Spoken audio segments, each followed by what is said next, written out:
विषय है प्रतिरोधकों का समूहन। मतलब कल हम लोग देख चुके थे प्रतिरोध के बारे में, प्रतिरोध क्या है, उसका एसआई मात्रक वगैरह ये सब देख चुके थे, ठीक ना। आज का विषय है प्रतिरोधकों का समूहन। समूहन का मतलब होता है कि प्रतिरोधकों को किस तरह से जोड़ा जाता है। किसी भी विद्युत परिपथ में प्रतिरोध को जोड़ने के लिए कौन कौन से तरीका को अपनाते हैं, ठीक ना, इसके बारे में हम जानेंगे। साथ ही साथ ये भी जानेंगे कि प्रतिरोधकों को जब हम किसी परिपथ में जोड़ते हैं तो उस प्रतिरोध का मान क्या होगा, साथ साथ उससे विभवांतर का मान क्या होगा, धारा का मान क्या होगा, ये सब इन तीनों चीज के बारे में, किसके बारे में, प्रतिरोध का मान, धारा का मान और विभवांतर का मान, इन तीनों के बारे में संबंध को हम क्या करेंगे अभी इस प्रतिरोधकों के संबंध में समझेंगे। देखिए, तो प्रतिरोध को किसी भी परिपथ में जोड़ने की कई विधियां होती है, ठीक है, जिनमें से सिर्फ दो विधियों को हम समझेंगे। आपके क्लास के अकॉर्डिंग सिर्फ दो ही जानना है। पहला जानना है श्रेणी क्रम समूहन। श्रेणी क्रम समूहन इंग्लिश में कहते हैं सीरीज ग्रुपिंग। सेकेंड का नाम है आपको समांतर क्रम समूहन, ठीक है।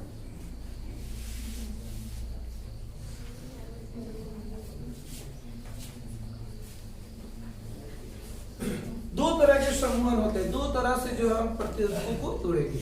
इनमें से पहला पर हम लोग अभी चर्चा करने जा रहे हैं, ठीक ना। तो प्रतिरोधकों को किसी भी परिपथ से जोड़ने के विधियां कई सारे हैं, लेकिन जिनमें से सिर्फ दो विधियों को ही हम जानेंगे। ये दोनों क्या है, श्रेणी क्रम समूहन, समांतर क्रम समूहन, एक तरह का विधि है जिससे हम लोग क्या करते हैं, किसी भी प्रतिरोधकों को किसी न किसी परिपथ में जोड़ा करते हैं, ठीक ना। अच्छा, आप लोग श्रेणी क्रम समूहन, समांतर क्रम समूहन एक जगह और भी पढ़े होंगे जिसमें आप लोग एमीटर वोल्टमीटर के बारे में बताया गया था। एमीटर को हमेशा हम लोग श्रेणी क्रम समूहन में जोड़ते हैं और वोल्टमीटर को हमेशा समांतर क्रम समूहन में जोड़ा। तो वो दूसरा चीज है, वो उसमें बताया गया था कि एमीटर को वोल्टमीटर को कहाँ जोड़ा करते हैं। इसमें जानना यह है कि श्रेणी क्रम समूहन में या समांतर क्रम समूहन में प्रतिरोधकों को किस तरह से जोड़ा जाता है और उसका मान क्या क्या हो सकता है, ठीक ना। उस प्रतिरोध के बारे में जानना है, न कि एमीटर और वोल्टमीटर के बारे में जानना है, ठीक ना। तो इनमें से पहला विधि पर हम लोग चर्चा करने जा रहे हैं, श्रेणी क्रम समूहन, सीरीज ग्रुपिंग क्या है, ठीक ना। तो सबसे पहले हम लोग एक परिपथ आरेख का रचना करेंगे। अच्छा, ये बताइए प्रतिरोध का संकेत, सिंबल बताए थे आप लोगों को, है? संकेत बताया था कि नहीं बताया थे?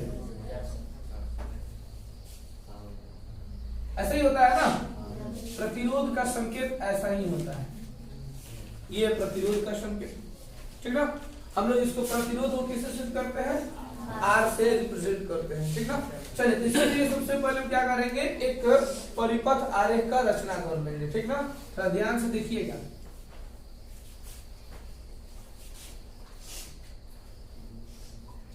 ये क्या है आपको, सेलों का समूह, ठीक ना। अब सेल का कोई ना कोई क्या होगा, विभवांतर होगा, इसका विभवांतर भी मान लेते हैं। यहाँ आपको स्विच है, इसको एस कहते हैं स्विच को, ठीक ना। अच्छा, अब देखिए यहाँ पे जो हम लोग क्या करेंगे, प्रतिरोध बोलेंगे। क्रमशः 3 प्रतिरोध लेंगे, चाहे तो 2 प्रतिरोध भी ले सकते हैं, 4 भी ले सकते हैं, उससे कोई दिक्कत वाली बात नहीं है, ठीक ना। हम लोग 3 प्रतिरोध को लेकर के इस प्रयोग को करेंगे और ये जानेंगे कि समांतर श्रेणी क्रम समूहन में प्रतिरोध को कैसे जोड़ा जाता है, ठीक ना। ये जानेंगे। श्रेणी क्रम का मतलब क्या होता है, जो एक के बाद एक हो, एक के बाद एक हो, ठीक ना। मतलब एक ही क्या बोलते हैं, वायर में, सीधी वायर में जब बीच बीच में क्या करते हैं हम लोग, कनेक्शन कर देते हैं, उसको कहते हैं श्रेणी क्रम समूहन, ठीक ना। अगर अलग अलग वायर्स में किया जाएगा तो आपको समांतर क्रम समूहन हो जाएगा, ठीक ना। लेकिन ये किसमें जोड़ा गया है, श्रेणी क्रम समूहन में। श्रेणी क्रम समूहन घर का वायरिंग जो होता है ना, वो श्रेणी क्रम समूहन होता है। अगर मेंस को यदि काट दिया जाए तो बाकी सारा का सारा कनेक्शन क्या हो जाएगा, कट जाएगा ना। मेंस को अगर क्या कर दिया जाए, काट दिया जाए मेंस वायर को, सारा का सारा कनेक्शन कटेगा नहीं कटेगा। इसको कहते हैं श्रेणी क्रम समूहन, ठीक ना। अब यहाँ देखिए 3 प्रतिरोध बोले, ठीक है, एक हो गया, दो हो गया, और ये तीन प्रतिरोध हो गया। तीनों प्रतिरोध को क्रमशः R1, R2 और R3 कहेंगे। ये तीनों प्रतिरोध है ना बाबू, तो इसको तीनों प्रतिरोध को क्रमशः R1, R2, R3 कहेंगे। ठीक है, अब यहाँ बिंदु ले लेंगे, ये बिंदु A से लेके B तक हो गया, B से लेके C तक हो गया, C से लेके D तक हो गया। क्योंकि विभवांतर दो बिंदुओं के बीच सेट की जाती है कि नहीं? अच्छा, अब जो है, अब ये विभवांतर जा रही है इसमें, ठीक ना, जिसमें जो है भी विभवांतर वाली धारा जा रही है। धारा को I से रिप्रेजेंट करते हैं और पुनः इधर धारा I मिलकर के सेल में चली जाती है, सेल में बैटरी में चली जाती है, ठीक ना। इसमें जो है आपको A से लेकर बिंदु A से B तक विभवांतर क्या हो जाएगा? V1 हो जाएगा। बिंदु B से बिंदु C तक विभवांतर क्या हो जाएगा? V2 हो जाएगा। और बिंदु C से बिंदु D के बीच विभवांतर V3 हो जाएगा। क्लियर हो गया? क्योंकि विभवांतर तो तीनों प्रतिरोध के लिए अलग अलग होगा, क्योंकि धारा जो है इधर से होकर के पहला प्रतिरोध R1 में जाती है। I धारा जो है, देखिए सेल से I धारा निकल करके, ठीक है, इधर प्लस है ना, सेलों से I धारा निकल करके सबसे पहले A और B के बीच की R1 प्रतिरोध वाले विभवांतर V1 में जाती है, ठीक ना। तो धारा तो वही रहेगा, ये धारा जो है पहले R1 प्रतिरोध में गया, फिर R2 प्रतिरोध में गया, फिर R3 प्रतिरोध में गया, और फिर यहां से निकल करके I होते हुए सेल में प्रवेश कर जाती है, ठीक ना। अच्छा, इसमें जो है जब धारा जाएगी तो इसका तो विभवांतर अलग हो जाएगा, इसका विभवांतर भी अलग होगा, इसका विभवांतर अलग, सॉरी विभवांतर अलग हो जाएगा। विभवांतर अलग अलग क्यों हो रहा है? क्योंकि ये तीनों प्रतिरोध का मान एक समान नहीं है, एक समान नहीं है। हम चाहे तो यहाँ पे समान प्रतिरोध को भी ले सकते हैं जिसका मान एक बराबर हो, एक समान हो, और चाहे तो यहाँ पे ऐसा ही प्रतिरोध ले सकते हैं जिसका मान क्या हो, एक दूसरे से अलग अलग हो। आप कोई भी प्रतिरोध ले लीजिए, ठीक ना, इसमें आपको विभवांतर V1, V2, V3 हो जाएगी, ठीक ना। अच्छा, अब सुनिए, इसे मान लिया जाए, माना कि चित्र के अनुसार, ठीक ना, माना कि इस परिपथ आरेख में तीन प्रतिरोध R1, R2, R3 को सेट किया गया है, जिसमें I धारा तीनों प्रतिरोधों से होकर के गुजर रही है। साथ ही साथ अरे जी, इन तीनों प्रतिरोधकों के लिए विभवांतर क्रमशः V1, V2, V3 है। तो ओम के नियम से चलेंगे ना, किसके नियम से? ओम के नियम से। अच्छा, ओम के नियम हमें क्या बताता है? ओम के नियम हमें क्या बताता है? V = IR बताता है ना। ओम के नियम में क्या होता है? V = I × R बताता है। अब ये बताइए, V मीन्स क्या होता है? विभवांतर, I मीन्स विद्युत धारा और R से। तो अगर हम पहला विभवांतर के लिए चले, पहला विभवांतर के लिए चले, क्या करते हैं? पहली स्थिति के लिए चाहे डायरेक्ट लिख सकते हैं, तो पहला विभवांतर के लिए चले तो V1 हो जाएगा। I तो I ही रहेगा, I1, I2, I3 तो कहीं नहीं है, तो I की जगह I हो जाएगा। और प्रतिरोध अगर इसके लिए बिंदु A और बिंदु B के बीच का अगर विभवांतर आप निकालने जा रहे हैं, तो बिंदु A और बिंदु B के बीच विभवांतर का मान कितना दिया? V1। तो B की जगह लिख देंगे V1, और धारा तो वही है ना, I है ना, तो I का I रहेगा। अब बताइए, A से लेके B के बीच में, बिंदु A और बिंदु B के बीच में प्रतिरोध का मान कितना दिया है? R1। तो V1 = I R1 हो जाएगा, ठीक है। अच्छा, अब देखिए V2 अगर निकालने का प्रयास करें, मतलब बिंदु B और बिंदु C के बीच विभवांतर का मान निकालने का प्रयास करें, तो V2 = क्या जाएगा? I R2 हो जाएगा। होगा कि नहीं होगा? बिल्कुल होगा। फिर जो है, अगर हम बिंदु B, C और D के बीच अगर विभवांतर निकालने का प्रयास करें, तो V3 = क्या जाएगा? I × R3 हो जाएगा। ओम के नियम से हो गया। अब थोड़ा हम लोग आगे बढ़ते हैं। अब ये जरा बताइए आप लोग, अगर हम अब बिंदु A और बिंदु D के बीच, बिंदु A और बिंदु D के बीच विभवांतर निकालने का प्रयास करें, कुल विभवांतर निकालने का प्रयास करें, तो आपको विभवांतर का मान कितना है? अच्छा, एक ही ना विभवांतर जो है, विभवांतर V जो है V1, V2, V3 में चेंज हुआ है। ये विभवांतर भी जो है, यही विभवांतर जो है V1 V2 V3 में चेंज हुआ है। इसका मतलब अगर कुल विभवांतर निकालने का प्रयास करें, कुल विभवांतर V टोटल, तो क्या आ जाएगा V1 plus V2 plus V3 हो जाएगा। क्योंकि यही विभवांतर जो है V विभवांतर 3 विभवांतर में बदल गया है। अगर यहाँ पे 2 विभवांतर V1 V2 होता तो V बराबर क्या था, V1 प्लस V2 होता। अगर 4 विभवांतर V1 V2 V3 V4 होता तो V इक्वल टू कितना आता, V1 plus V2 plus V3 plus V4 होता। मतलब जितना प्रतिरोध उतना विभवांतर। तो टोटल अगर विभवांतर निकालना होगा तब क्या करेंगे, कुल जितना विभवांतर बढ़ गया V1 V2 V3 V4 V5 जितना भी है सबको क्या करेंगे, ऐड कर देंगे, तो कुल विभवांतर प्राप्त हो जाएगा ना।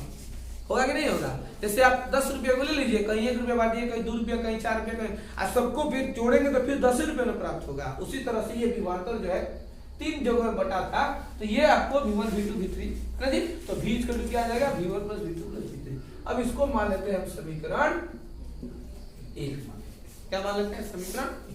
अब जरा यहाँ चेक करिएगा, हम समीकरण 1 से चलेंगे तो V1 की जगह हम लोग क्या पुट कर सकते हैं, IR1 पुट कर सकते हैं, V2 की जगह IR2 पुट कर सकते हैं और V3 की जगह पर IR3 पुट करिए।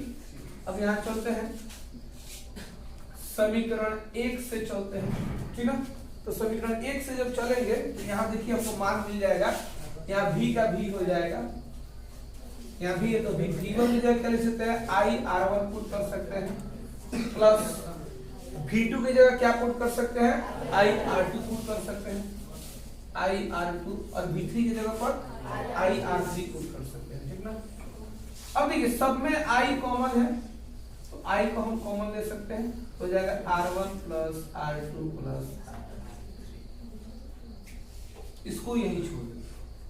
अब सुनिए, अब हम लोग एक और डायग्राम बनाते हैं, जरा ध्यान से देखिएगा थोड़ा। ये क्योंकि हम लोग फॉर्मूला भी सिद्ध कर रहे हैं और हम लोग को ये भी जानना है कि कहां कौन सी परिस्थिति हो सकती है। अब हम लोग एक और डायग्राम बनाते हैं, मतलब परिपथ आरेख बनाते हैं।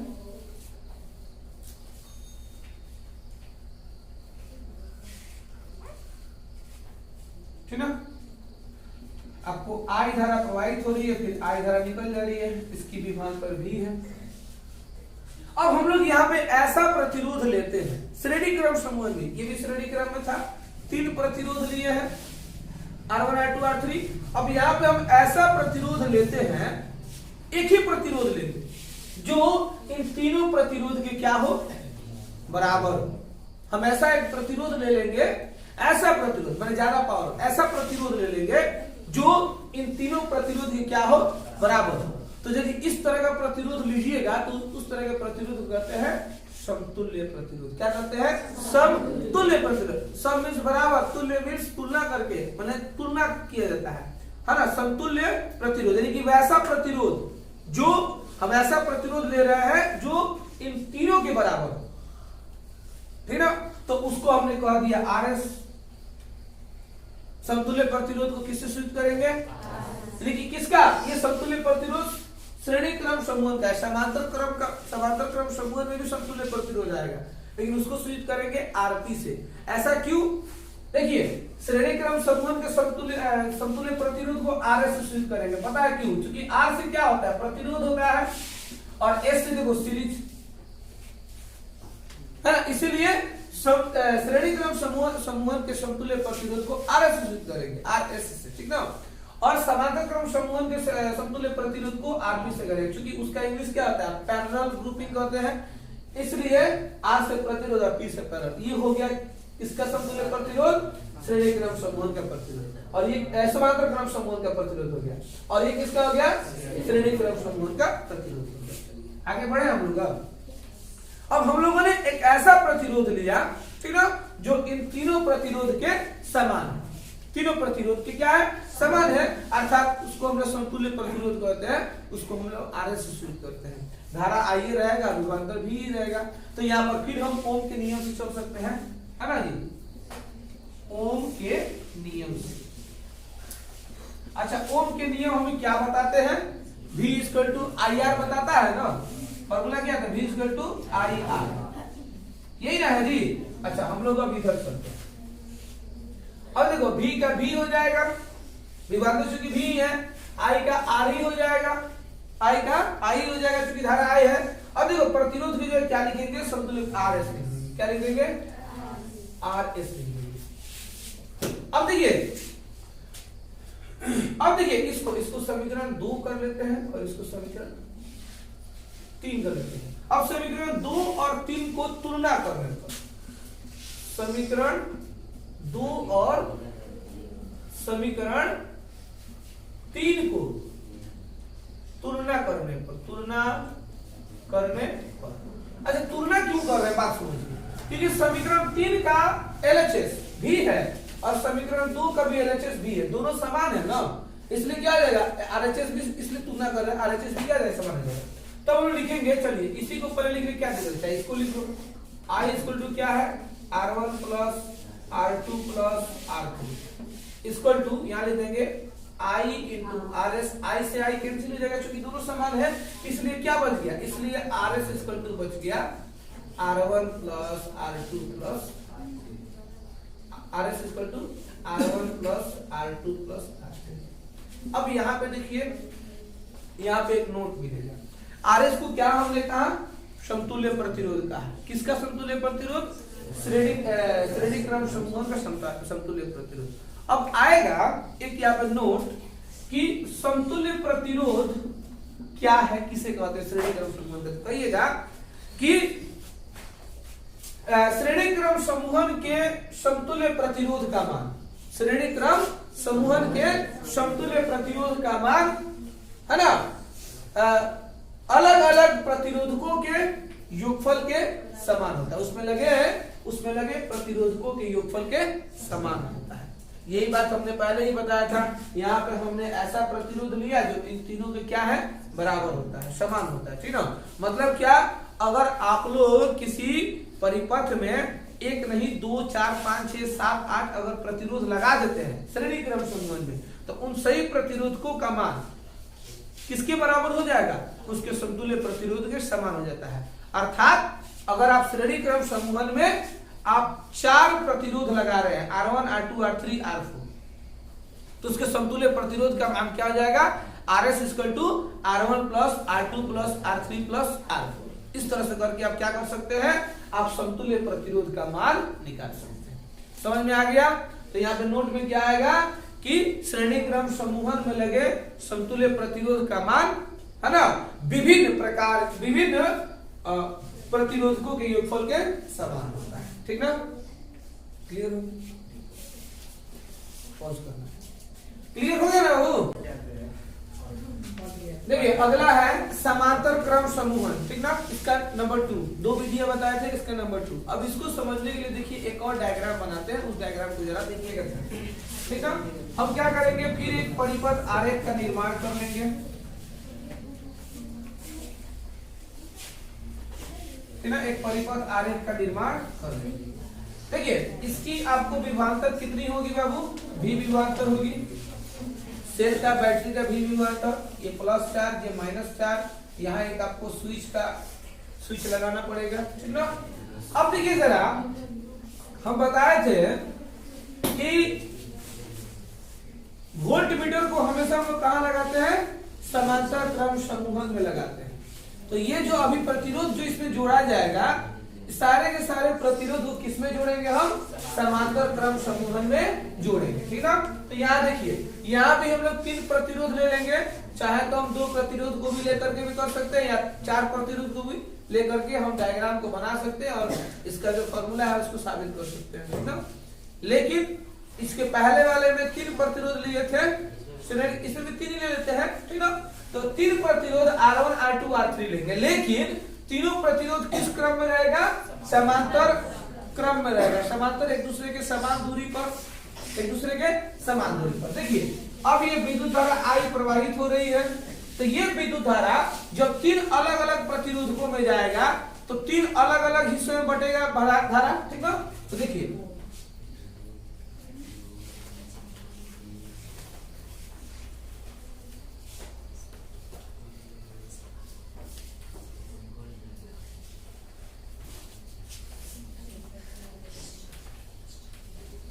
ठीक है, आपको यहां हम लोगों ने 3 प्रतिरोध ले लिया, जिसका पहला का नाम R1, दूसरे का नाम R2 और तीसरे का नाम R3। देखिए तीनों को हमने समांतर क्रम में लिया है ना जी, श्रेणी क्रम में नहीं ले सकते हैं, एक के बाद एक नहीं ले सकते हैं, क्योंकि इसमें जो है प्रतिरोधकों को हम समांतर क्रम में जोड़ रहे हैं। तो माना कि तीन प्रतिरोध R1, R2, R3 को जो एक दूसरे के समांतर क्रम में इस परिपथ में जोड़कर दिखा दिया गया है। और इसमें क्या होती है, इसमें I धारा प्रवाहित होती है। जब I धारा जाती है, ये बिंदु A हो गया, ये बिंदु B हो गया। जब I धारा बिंदु A में प्रवेश करती है तो ये धारा I जो है तीन अलग अलग धारा में बढ़ जाती है। कौन कौन? I1, I2, I3 बढ़, चूंकि प्रतिरोध तीन को है, तीन प्रतिरोध है, इसलिए ये I धारा तीन अलग अलग धारा में बढ़ जाएगा। अब ये R1 के पास जाएगा I1, I2 के पास R2 के पास जाएगा I2 धारा और R3 के पास जाएगा I3 धारा, तीन अलग अलग धारा में बढ़ जाता है। अब ये तीनों धारा जो है क्या होगा, इन प्रतिरोधकों से गुजरेगा और फिर बिंदु B पर आकर जब मिलेगा तो I धारा हो जाएगा। फिर क्या होगा, तीनों धारा मिल जाएगा, I1, I2, I3 मिल जाएगा, तो फिर I धारा नहीं हो जाएगा, ठीक ना। और ये पुनः वापस सेल में चला, ठीक ना। अब इसको जो है ओम के नियम से चलेंगे, ओम के नियम से। ओम ने नियम क्या दिया था? सबसे पहली बात तो यह है, यहाँ ओम के नियम सभी नहीं चलेंगे, अगला स्टेप में चलेंगे। सबसे पहली बात तो यह है कि धारा एक ही है जो तीन अलग अलग धाराएं बढ़ जा रही है, तो है ना जी, मुख्य धारा का मान किन किन धारा के योगफल के बराबर हो जाएगा? तो I1, I2, I3 की योगफल के क्या हो जाएगा? समान हो जाएगा। तो I = I1 plus I2 plus क्या हो जाएगा? I3 हो जाएगा, होगा। क्योंकि मुख्य धारा जो है तीन भागों में बट गई है, I1, I2, I3, तो फिर तीनों को जोड़ेंगे तो मुख्य धारा का मान प्राप्त हो जाएगा। अब चलेंगे ओम के नियम से, ओम के नियम से।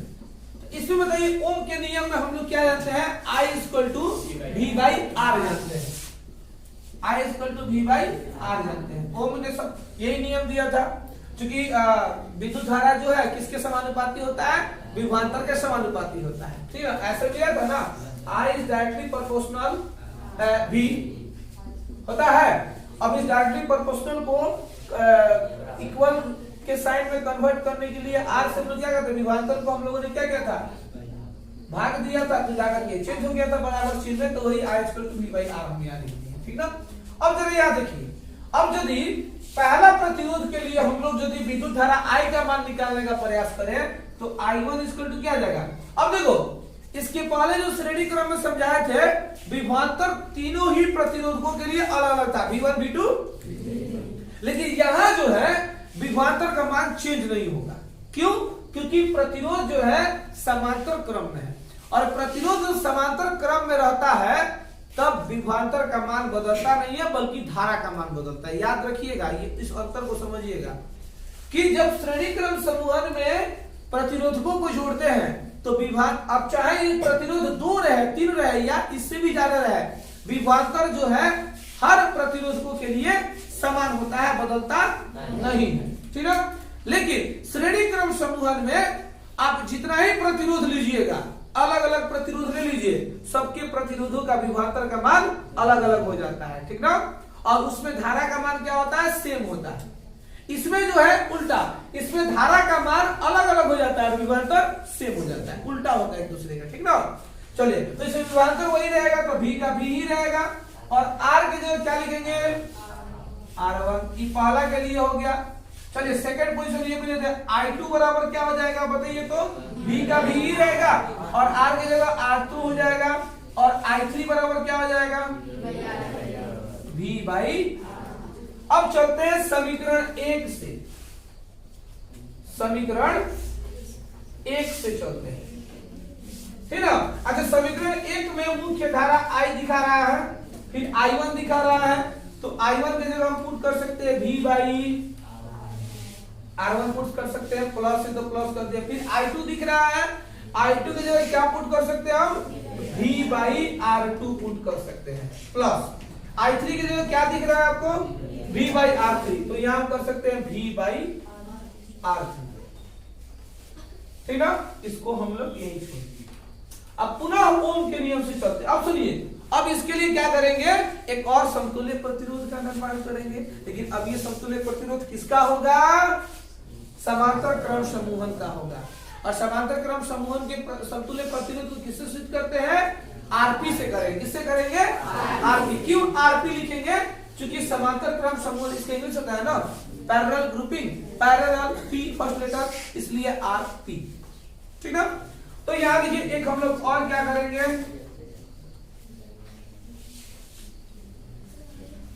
हम लोग एक परिपथ आरेख का रचना करेंगे।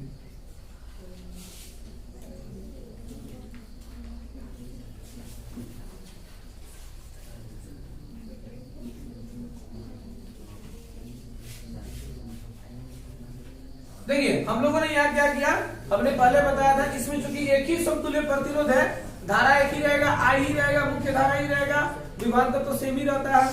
ठीक ना? अच्छा, और इसमें समतुल्य प्रतिरोध आरपी है, तो ओम के नियम से क्या हो जाएगा हुआ? ओम के नियम से, ठीक है, ओम के नियम से हम सूत्र क्या जानते हैं बाबू बताइए तो? I equal to V by R होता है ना, आर जगह क्या लिख देंगे? आरपी लिखेंगे, समतुल्य प्रतिरोध दिया है, आरपी क्या है? श्रेणी क्रम समांतर क्रम समूहन का समतुल्य प्रतिरोध। ठीक ना? अब चलिए इसको समीकरण हम लोग 2 ले लेते हैं और इसको समीकरण हम लोग ले लेते हैं 3। अब समीकरण 2 और 3 को क्या करने पर? तुलना करने पर। समीकरण 2 और समीकरण 3 की चाहे को तुलना करने पर, देखिए समीकरण 2 का LHS I, समीकरण 3 का LHS I दोनों सेम है ना, तो RHS क्या हो जाएगा? सेम होगा। क्या लिख सकते हैं? V by R1 plus V by R2 plus V by R3 equal to क्या लिख सकते हैं? V by RP। अब देखिए इन सब में जो है, इन तीनों में भी कॉमन है, तो ले सकते हैं, निकाल सकते हैं। जब भी निकालेंगे तो क्या बचेगा? 1 बाई R1 प्लस यहाँ क्या बचेगा? 1 बाई, यहाँ क्या बचेगा? 1 by equal to V by, V से भी कैंसिल हो जाएगा, क्या बचेगा? 1 बाई, यहाँ पे 1 बचेगा, तो इसलिए हो जाएगा 1 by RP equal to 1 by R1 plus 1 by R2 plus 1 by R3। देखिए समतुल्य प्रतिरोध निकल गया किसका? श्रेणी क्रम समूहन का। तो अब यहाँ पे एक नोट क्रिएट होता है, नोट क्या हो जाएगा?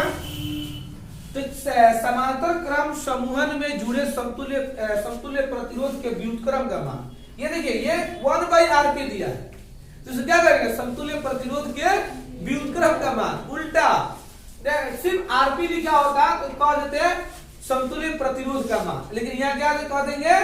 समांतर क्रम समूहन में जुड़े समतुल्य प्रतिरोध के व्युत्क्रम का मान किसके बराबर होता? उनके अलग अलग प्रतिरोधकों के व्युत्क्रम के योगफल के समान होता है। क्लियर हो गया ना? एक बार पूरा नोट्स को समझ लीजिए। क्या बोले हम कि समांतर क्रम समूहन में जुड़े, समांतर क्रम समूहन में जुड़े समतुल्य प्रतिरोध के व्युत्क्रम का मान उनके अलग अलग प्रतिरोधकों के व्युत्क्रम के योगफल के समान होता है।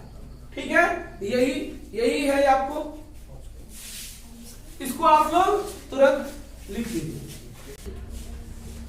देखिए अब है प्रतिरोधकों के श्रेणी क्रम समूहन और समांतर क्रम समूहन में अंतर। दोनों में अंतर जानेंगे कि क्या क्या अंतर है दोनों में। ठीक ना? तो सुनिए एक एक करके हम अंतर को समझते हैं। पहला अंतर यह है, इसमें ये आपको श्रेणी क्रम समूहन का है, ये आपको समांतर क्रम समूहन का है। पहला अंतर यह है कि अगर श्रेणी क्रम समूहन में किसी एक प्रतिरोध को हटा दिया जाए, जैसे यहां से इसको हटा दिया जाए, तो क्या धारा आगे प्रवाहित होगा? बिल्कुल नहीं होगा। हटा देने का मतलब कनेक्शन काट देना, यहां से इसको बाहर आउट कर देना। तो जब ये बाहर निकल जाएगा तब तो ये क्या है? खुला परिपथ हो जाएगा, बंद परिपथ तो रहेगा नहीं, धारा का प्रवाह नहीं होगा। तो यानी पहला अंतर ये हो गया कि श्रेणी क्रम समूहन में किसी एक प्रतिरोध को हटा दिया जाए, किसी भी एक प्रतिरोध को, तो धारा का प्रवाह रुक जाता है। लेकिन समांतर क्रम समूहन में आप किसी भी एक प्रतिरोध को हटा दीजिए, धारा का प्रवाह नहीं रुकता है। इसको हटा दो, कोई दिक्कत थोड़ी पड़ेगा जी, इधर से तो जा रहा है ना करंट, धारा जाएगा कि नहीं जाएगा, ठीक ना। तो पहला अंतर समझ में आ गया, श्रेणी क्रम समूहन में किसी एक प्रतिरोध को हटा देने से धारा का प्रवाह रुक जाता है, लेकिन समांतर क्रम समूहन में किसी एक प्रतिरोध को हटा देने से भी धारा का प्रवाह नहीं होता है। पहला अंतर हो गया। अच्छा, सेकेंड अंतर देखिए क्या है। सेकेंड अंतर यह है कि श्रेणी क्रम समूहन में अलग अलग प्रतिरोधकों के लिए विभवांतर का मान अलग अलग होता है, याद हो गया। लेकिन समांतर क्रम समूहन में अलग अलग प्रतिरोधकों के लिए विभवांतर का मान अलग अलग नहीं होता है, बल्कि एक समान होता है। दो अंतर। तीसरा अंतर, ठीक है, तीसरा अंतर यह है कि श्रेणी क्रम समूहन में समतुल्य प्रतिरोध का मान किसके समान होता है, तो उनके अलग अलग प्रतिरोधकों के योगफल के समान होता है। लेकिन समांतर क्रम समूहन में समतुल्य प्रतिरोध के व्युत्क्रम का मान, इसमें हम लोग बताया था ना, RS = R1 + R2 + R3 + dot dot आगे लेने के तौर होगा। इसे बताया थे कि समांतर श्रेणी क्रम समूहन में समतुल्य प्रतिरोध का मान उनके अलग अलग प्रतिरोधकों के योगफल के समान होता है। लेकिन इसमें समांतर क्रम समूहन